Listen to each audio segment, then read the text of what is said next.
What's going on, you loyal listeners? Thank you for tuning in to the L Squared podcast. I'm your host here, Luke Larson, and joining me today in the flesh, our very special guest. He will be joining me in leisurely launching you into levity. Yes. Old legs in the flesh. In the flesh. Thank you for hosting me. Hosting me IRL, as the kids like to say. I'm here. So, just a quick rundown. What does IRL mean again?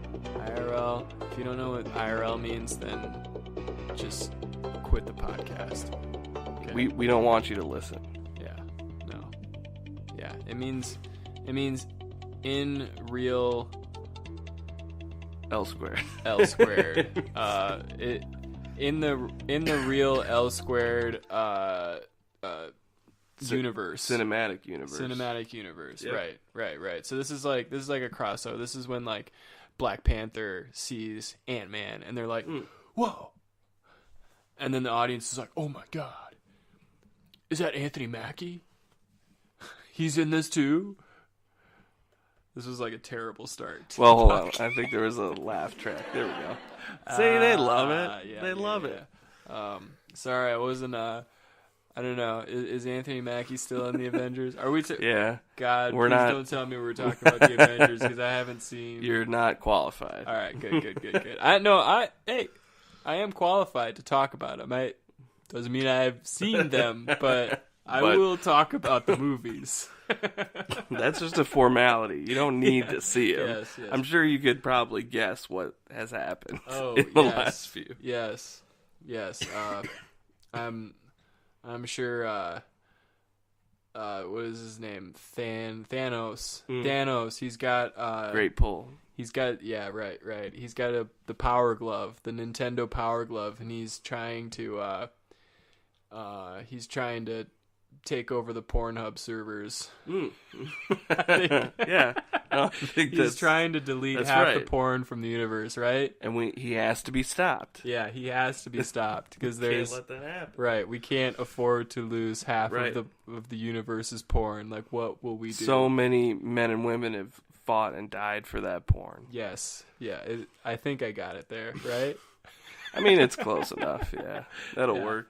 All right. What are we really talking about today? Well, it's been a couple weeks. I know, listeners. I know. Look, here's the deal. I'm right with you. I'm ready to throw the blame on old legs, but this time I'm falling on the sword. You know, it's my fault. If you can probably tell a little bit, I've been under the weather. I've had a lot of things going on. I'm a busy guy, and biology happens. Yeah, no, and it's not often that Old Legs comes up with segments for us to do on the show, and when he does that, I expect that I get immediate turnaround on my ideas. So we're here. I offered up. I'm like, hey, I'll give you a movie or two, and you can watch either or, and spoiler alert, Luke only watched one, which was really disappointed. And you gave me one and I watched it. Boom. You sent me the text. Yeah. Literally within the next 10 minutes. I'm on it. I'm on the mother. Yeah, send the wolf, man. So, yeah. Okay, so yeah, we're going to talk about two movies, maybe that we hadn't seen, hadn't heard about, hadn't talked about, maybe got shoved under the levity of Thanos' plot to destroy the internet. I see. So these were movies that maybe were on the servers, that half of the servers that he destroyed. Right, that we kept. Oh, yeah. So these ones survived. Yeah, okay. yeah. This is post Thanos doing the Power Glove thing. Yeah. We all can tell that you've seen it. Yeah. Yes. Yeah, and there's like Spider-Man in it, and he was like, it was awesome. Yeah, see? Yeah. You're just a regular fan. Yeah, I've been working on this bit because like people at work, they know that I watch films and stuff, and so when Avengers came out, everyone just kind of assumed that I went and saw it, and I just I lied, and I just people would say stuff, and I would just say I would agree with them, and then just say crazy shit and people didn't question me at all. I'd be like, but yeah, oh my god, but did you see the look that Spider-Man gave Tony Stark right before they left Earth? And they were they'd be like, oh my god, I almost cried. And I literally I have no idea what I'm talking about. So that's yeah, right, we gotta get back on track here. But, so the one film you told me to watch, I boom Netflix. Was on Netflix. So I misunderstood the text, and when I was looking back through them, I went to watch Boom on Netflix, and I got about 20 minutes in, and I was like, I don't think this is the right movie. It's a Bollywood production. Again, I'm actually kind of disappointed because if you were truly trusting of me and my tastes and my judgment and not worrying that I would waste your time, you would have watched the whole movie. Yep. So for that, you failed. Twice. Count it. Yes. 2 L's. Twice. 2 losses. Also, the other one, I gave you the guilt thing where I was assuming you would watch both movies that I sent you because I was giving you a choice, but it wasn't really a choice. It was do what you want, kind of wifey choice. Oh, sure, yeah, go ahead. One of those. So I played the... Behind the curtain, yeah. I'm incredibly manipulative. You guys have no idea the hell this is to put this podcast together. You have no idea. But anyway, eventually I found the right movie, which was Burning. Yes. On Netflix. Yes. It's a Korean film. Yes, Korean. Correct? Correct. Correct Korean. Korean correct. Yes. And... yeah, I was about to get into the plot, but that's a little bit, it's hard to describe, I guess. There's a guy, and he's kind of seemingly sort of bored in his life a little bit. Seems like he doesn't have a lot of direction. He meets this girl on the street. She's sort of a street performer / sells you gimmicks. Cool. She's really cool. She's just a cool girl. I was mesmerized. I'm sure you were. I was like, wow. You would have followed her anywhere. She's super cool. She was really cool. Yeah. And she was like, hey, I know we knew each other in middle school or something, and he was like, oh, okay. And then they start gallivanting around, and he kind of starts following her around, and then, weird stuff happens. Yeah. This is actually kind of interesting because we didn't plan this at all. We chose 2 kind of random movies that neither of us had seen. And it's a little weird, the contrast between, so Luke told me to watch Paterson, the Adam Driver joint, and the 2 female femme fatales in this movie were both kind of the same, cut from the same cloth, pretty freaking sporadic. Yeah. We won't get too much into Paterson yet, but it was interesting that we found kind of a common thread with both of these. But yeah. Wow. So the girl in Burning is one, I don't blame this kid for kind of falling head over heels. No, this is it was sort of like a new take on the Manic Pixie Dream Girl. It wasn't that, but it's kind of like a new age sort of artsy millennial. Yeah. Just fun. It's like fun Frances Ha in Seoul, Korea. Sure. Yeah. Except, was there a cat? Yeah, she had a cat. Yeah. Did we ever see it? I guess we don't know for sure because I don't want to. At the end, when he catches it. Very autistic. Right. Yeah. So, oh yeah, she does catch it. Yeah. Oh, remember? Because he catches it, and then it comes with the name. Right. Yeah. This is like this movie is like the king of circumstantial evidence.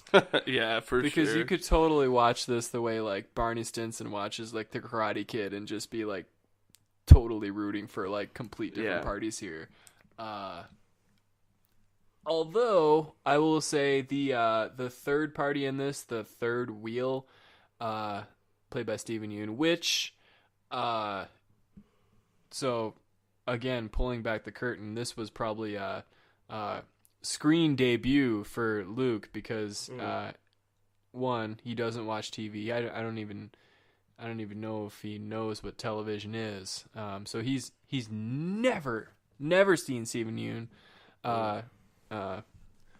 of Walking Dead fame. I've seen his face on a calendar on my coworker's desk. You've never heard of him. You've never seen him. You have no idea who this guy is. Was he good? Yeah, he was great. Yeah, he was pretty awesome. I mean, yeah, he was. Did you know that he learned Korean for this? No, I didn't. Seemed pretty natch. Yeah, it was pretty good. But we're also two Americans, so I don't know what it sounds like to a Korean-speaking person. Right. Yeah, I don't want to speak out of context, but actually, I thought his Korean sounded just like all the other Korean. It was perfect. That's spot on. Yeah. Wow. So natural, so fluid. So how did you find this movie? Did you just see it on Netflix? It was one of those ones where I just kind of heard about.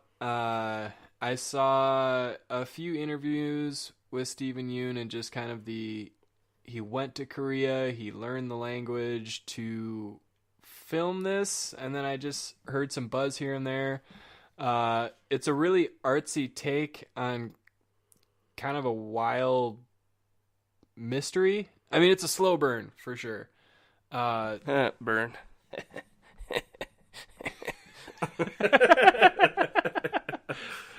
Hold on, wait. Let's see if the audience likes it.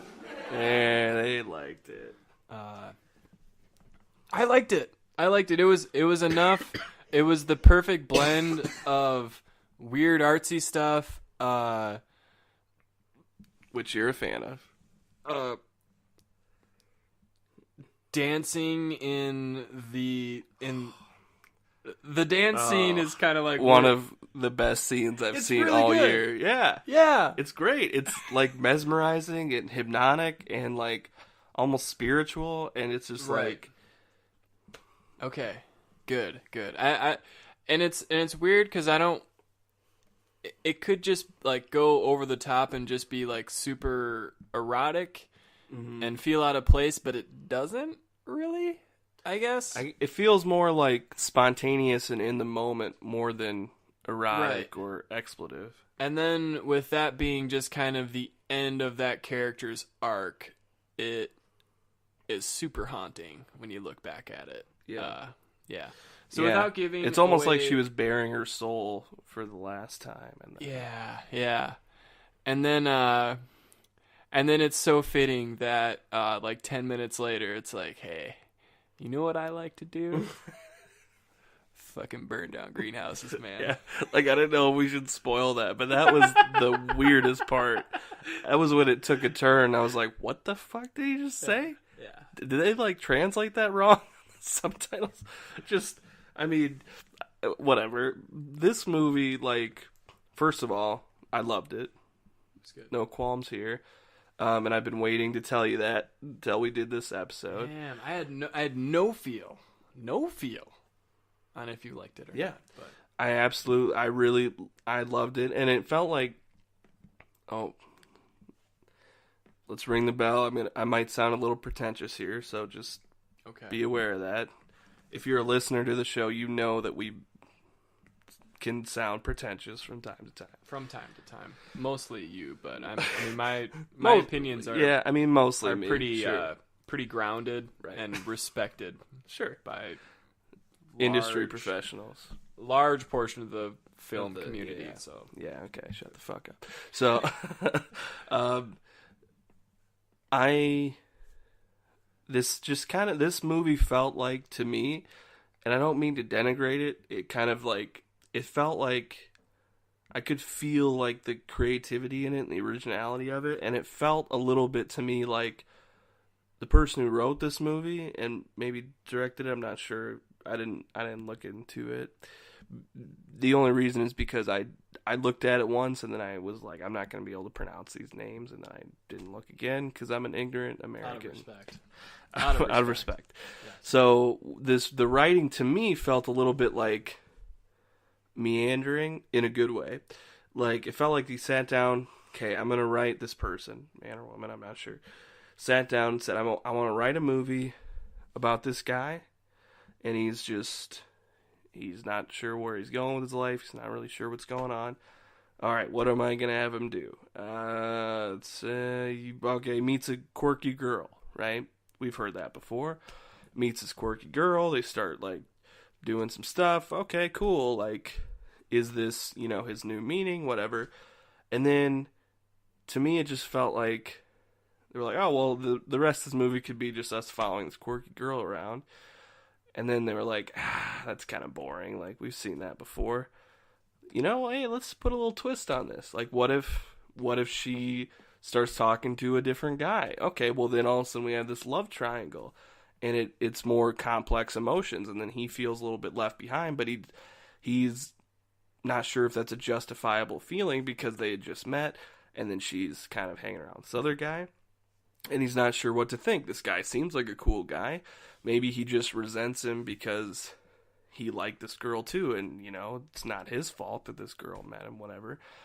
And so you have kind of these complex emotions. And then he's sort of being a third wheel and being brought into it. And you're like, okay, yeah. And then I feel like the writer was just like, you know what? Let's just keep going down this rabbit hole. Like, yeah. What's this guy about?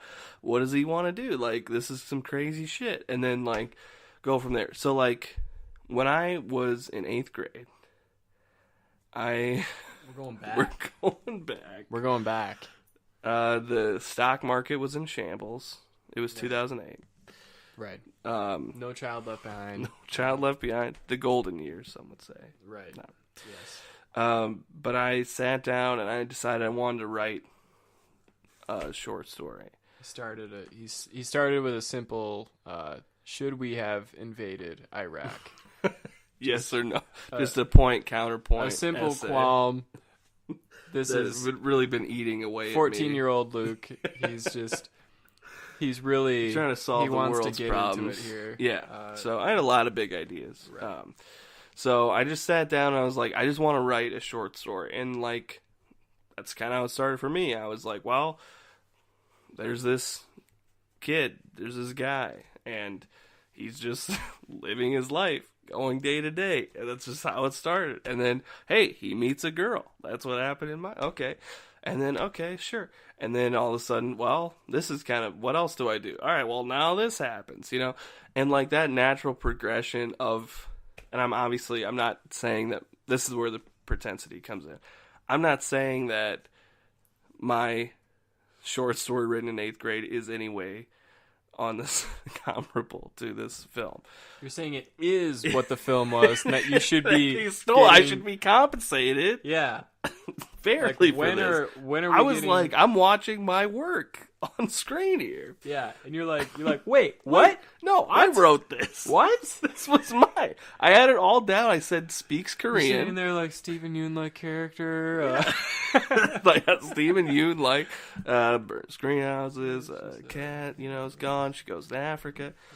But whatever. So like that aspect of it, like, kind of almost felt nostalgic to me, and it felt like just a natural. I don't know. It's a weird thought that I had, and a weird feeling. But right. There's so many moments in this that, like, we haven't even mentioned. The acting is phenomenal, top to bottom. The cinematography is gorgeous. I love how, like you said, it's a slow burning, but it really takes its time, and it uses the film as a visual storytelling device, which. Yes. Obviously, yeah. That's what films are.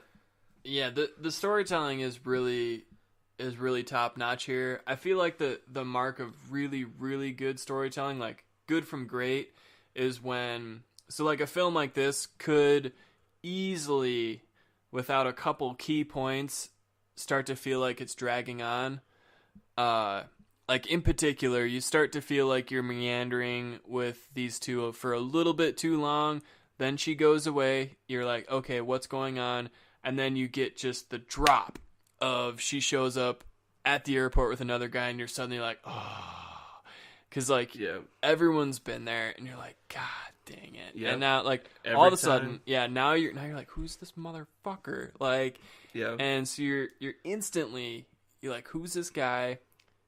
He has some incredible lines in this, like really just does, like the if I told you wouldn't understand, like you would have no clue, you simple pig farmer, you swine shit. And Steven Yeun does an incredible job just like playing this. I guess they even reference it like Great Gatsby like character. And you get that. And then, like you said, with the cinematography playing as, I like movies that have multiple Chekhov's guns, where there's a bunch of different stuff where it's like, oh, that could come back, but there's so many of them that you're not sure which ones will actually be really key in the end. So when he's just like looking through his bathroom and he's like, oh, like shit, like what's his stuff, and like like guy, like at first I was like, is he like cross-dressing, or like what is this guy, right? But it's like that, the cat, like the light coming in from her room, that which never came back. Why is he looking out her window and jerking off to a tower? Why is he jacking off and like looking at a tower? Like, I don't understand. Just an open window jack off. Like that's. We haven't all been there. I mean, I haven't. I imagine it's incredibly freeing. It's got to be just an absolute freeing experience, and so there's just a lot of stuff. So you don't know what's gonna come back, but then when it does, it's like, oh man, and it's just like, oh god, she can sleep wherever, and then it's like, oh god, he likes burning fucking greenhouses. Like, so this is weird. I like thought that was like a joke, and I was like, okay, or like he's fucking with him, and then like you're not really sure.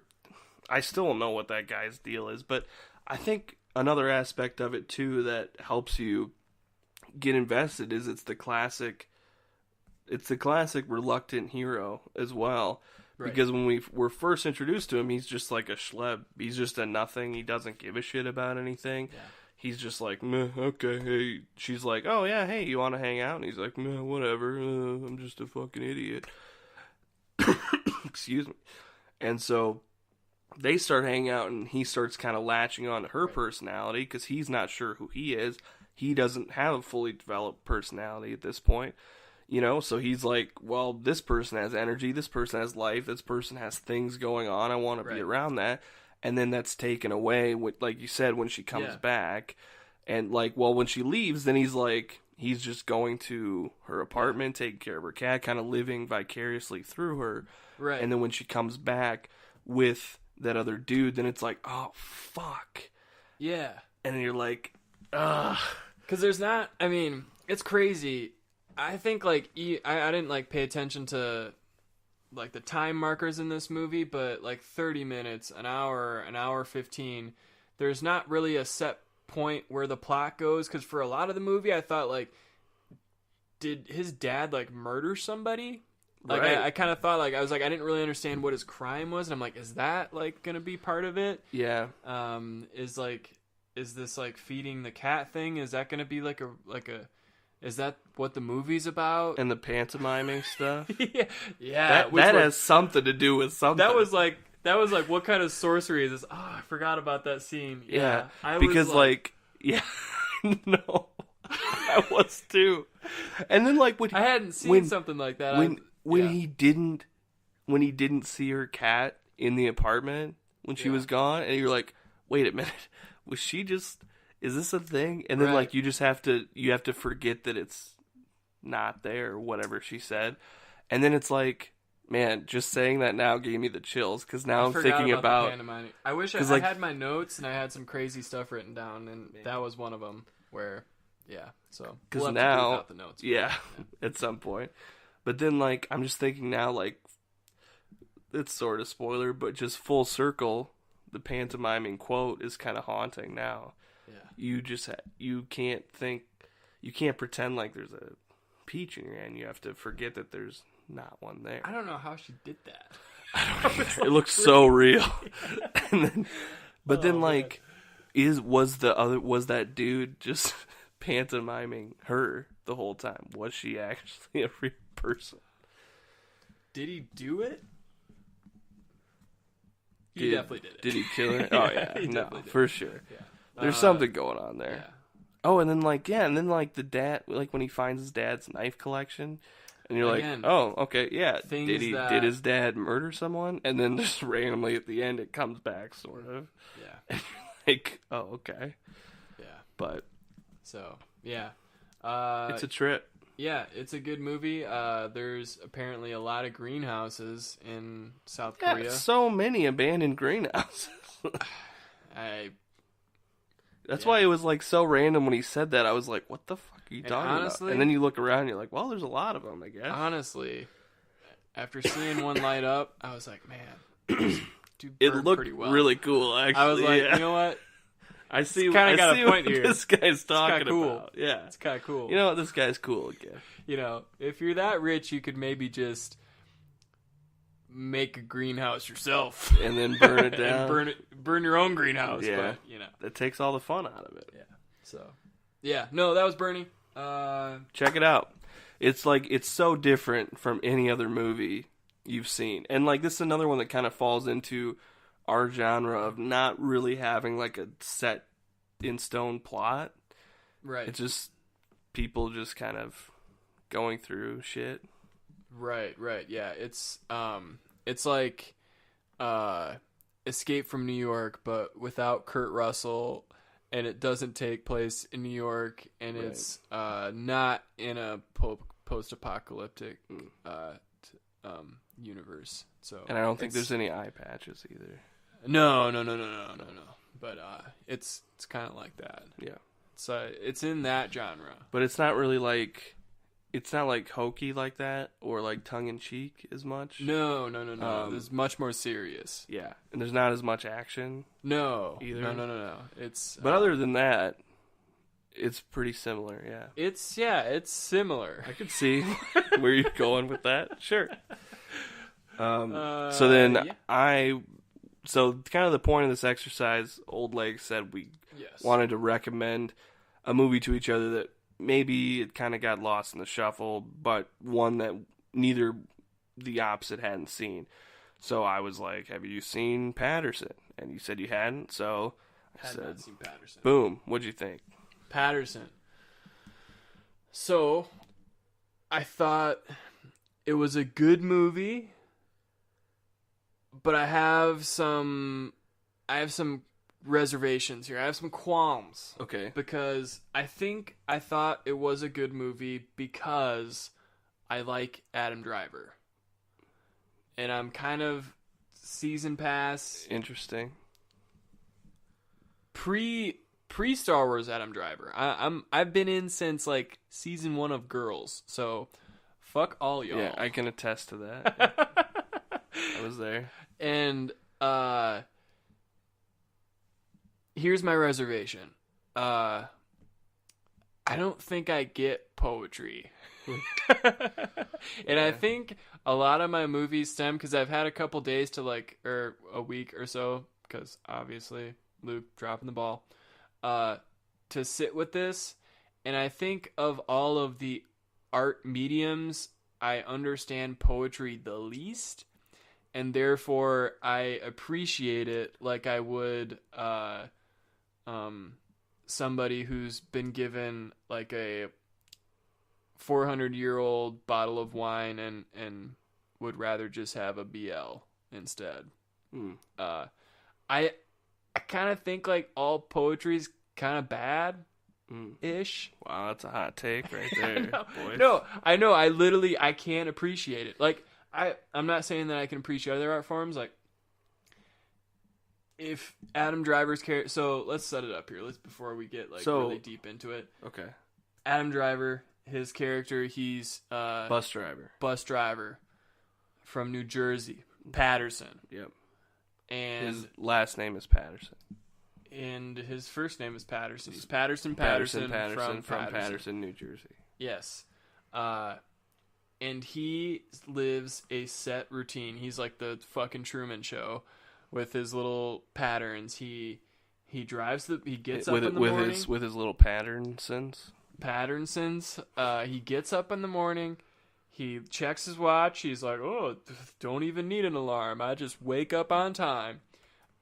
He drives bus. He's very courteous to everyone. I will say one thing. I think for anyone that's trying to write good poetry, public transit is probably a good place to start. Yep. You're gonna see a lot of stuff. Steady income. You're gonna hear a lot of stuff. You're gonna see a lot of stuff. Yep. That's good inspiration. He does his routine. He comes home to his smoking hot, Arabian queen. I knew you would fall in love with her. So I have a couple issues with her. Okay. Before we get into that, though. Okay. We'll keep going with the plot. Yeah. She's incredible. Yep. She's not from New Jersey. Nope, She's never been to New Jersey. Even for the filming of this No. movie. No. Yeah. Step foot. First off, wife, too hot. That's a really good point, actually, yeah. But we'll get to her, because I have one, fatal flaw in her character. Okay. So, yeah, he gets back. He sits down at the couch. He kisses his wife. Supper's ready. It's incredible, or it's terrible. When it's terrible, it's cute. And then he takes his dog for a walk, and he just sets his dog out inside the bar, and he gets blackout drunk. Yep. Because every one of those bar scenes ends with just a fade out to black, and I am familiar with that fade out to black every night. So one could argue that he's having maybe 1-2 beers, but that looked like a hard blackout to me every night of the week. So yeah, that's his routine. Luke, what did you think? Start us off. I'm glad you asked that. Yes. So when I saw this film, I had heard about it. It was kind of an indie darling that year.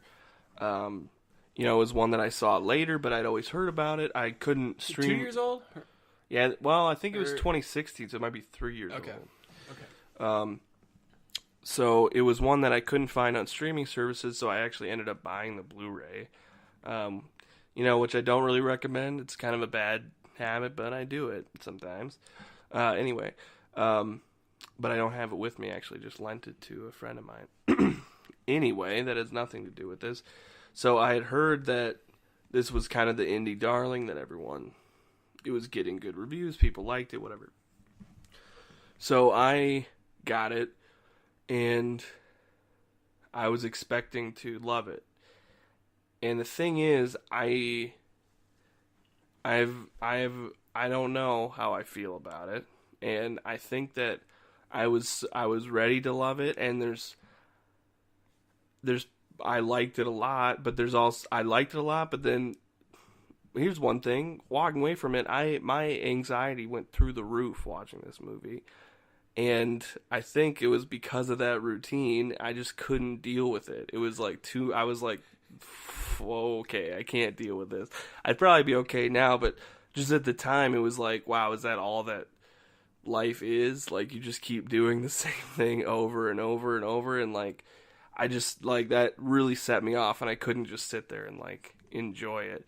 But also, I also struggle with enjoying poetry. Long-form poems like Edgar Allan Poe I like, but, that's different, I think. Anyway, so it was a unique experience for me watching it, and but I also respect the film because there's I think I equally love it and have issues with it, but I don't even know what those issues are. I think it's just it's a really good indie movie. It's well acted, blah, blah. But then at the same time, it's like, I don't know if I like it that much, you know? But it's challenging for a movie that's just about a fucking bus driver who does the same fucking thing every day. So in that aspect, it's very unique and interesting. So we can get into more depth now if you want. Thank you. Thank you. No, it was like the poetry thing aside, because that's where I feel like I feel the stupidest, just because I don't know. It takes like more than a couple lines. Like I don't think I could read any like 3 or 4 line like just soliloquy and just be like brought to my knees. Like I can appreciate like writing, like good writing, novels, like the Blue Stem Matches or whatever thing he was writing. Like I really like that poem, and it was a goddamn shame when the goddamn dog ripped it up. Right, and so the whole, I guess I didn't really know what I was expecting from this film. I was expecting, and I actually kind of appreciate the fact that it didn't happen, because I was like, oh, like, one of these two characters is gonna die for sure. And then it's like, oh, his poetry is gonna go on like after he dies, or oh, his wife is gonna die and he's gonna release his poems. Like I just thought those were the only 2 ways that this film is gonna end, and I'm actually kind of glad that they didn't go there. That it was just like a normal life. That it's like not all lives have just these just profound tragedies, and those don't make good stories. Like, yeah, I like but this that was aspect. a tragedy in his life, his simple life of doing the same thing every day. This was the most important thing, the most unique thing, and in that way it was a tragedy for him. Right. And yeah, it's a bummer, because like Google Docs, like, yep, solve a lot of these issues. Yeah, it's just like kind of like it's a game changer, man. Yeah. So yeah, it was you hate me. So this isn't as bad as my escape to New York comparison, but it's a bit like the Beach Bum in I do hate you. Give me that look. There's just not like a ton of conflict, and it's overly, I wish I could just see like a little bit of like the gears grinding in their relationship. The last straw for me, and I get it. They're perfect for each other. They're soulmates. God bless them. The last straw for me is when, because he ends every night by getting just blackout obliterated drunk. And that's my interpretation of it. But when, I don't know if it was the morning after or after he snuggles into bed, but she kind of like leans over in bed and she's like, you know what I really love? And he's like, what's that? It's like Adam Driver's like, what do you really love? It's not a bad impression. I love the smell of your breath. What does it smell like? It smells faintly of beer. And I was like, ah! I couldn't. Oh my god. I forgot about that. No man, woman, significant other has ever said that about their lover coming in. Yeah. Now, after a night of drinking. Listen, Old Legs has plenty of experience coming home after being blackout drunk and laying next to a significant other. Again, and if this was the case, then God bless him.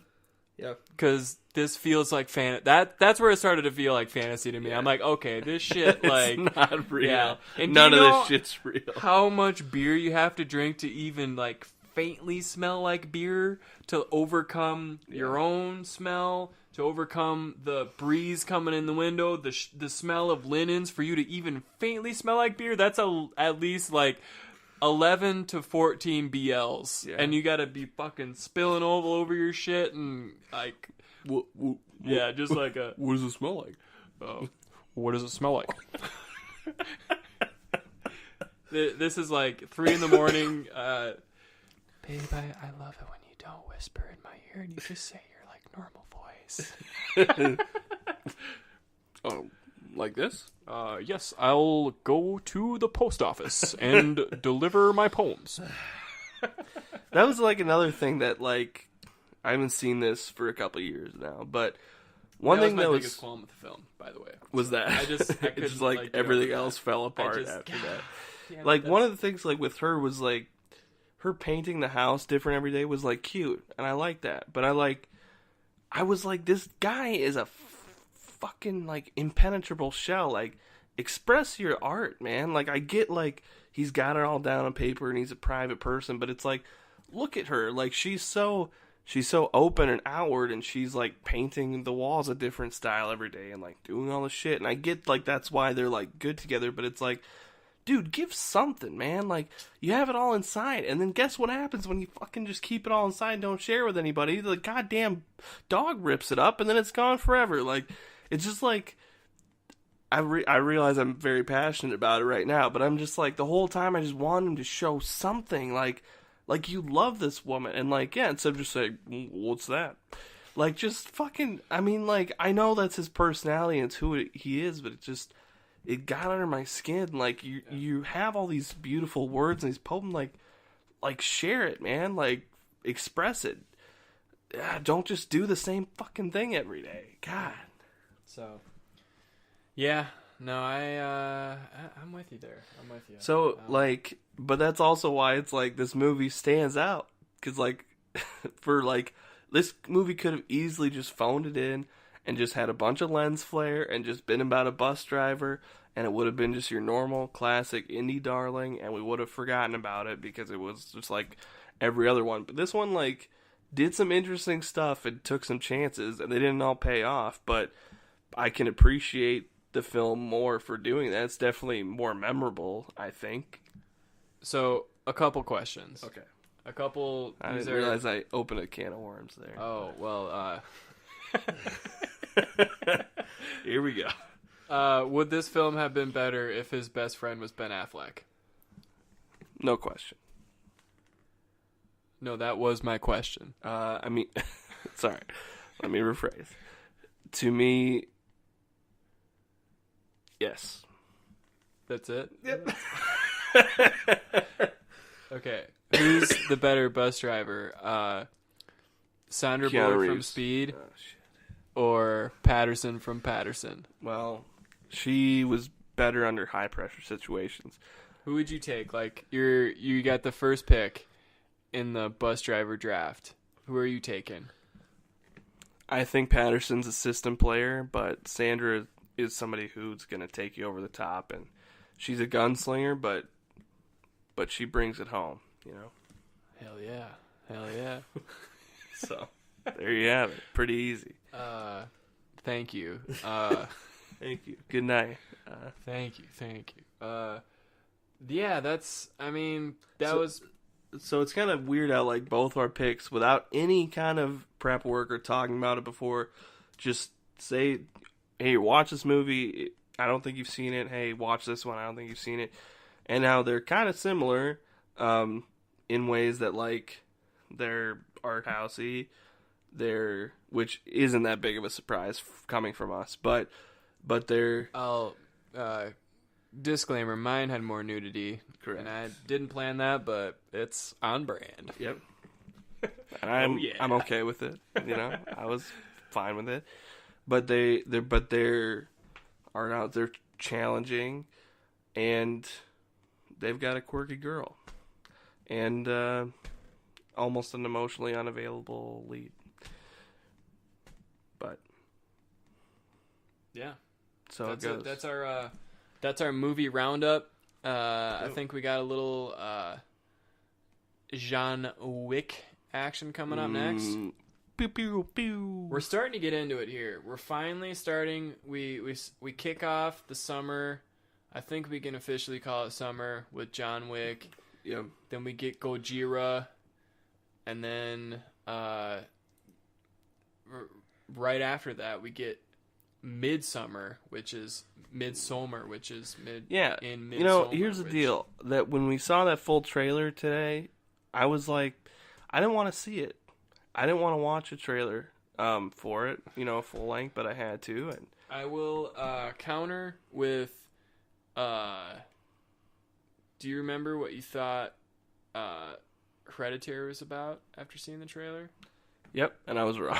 Yeah, you were ready. I was not ready, and I know I'm not ready for Midsommar. That's why I got faith, man. I know I'm not ready, dude. It's actually gonna be a courtroom procedural. Oh, good. This is my favorite. I could handle that. This is one of my other favorite things. Like pretending that these trailers are all like Hobbs and Shaw. Is like we don't actually see any of that in the movie, and it's just like a courtroom procedural of just like all the fucking shit that exploded. Yep. Is like 2 hours of that. That'd be interesting.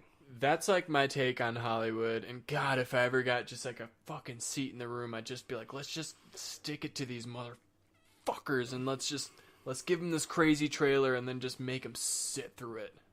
Just sit through a long, drawn-out court proceeding. Oh, God, that'd be amazing. But they can't handle it. They can't. They're not ready. They're not ready. Yeah. So. All right. Yeah. Well, hey, look out for our John Wick franchise review coming next week. Yep.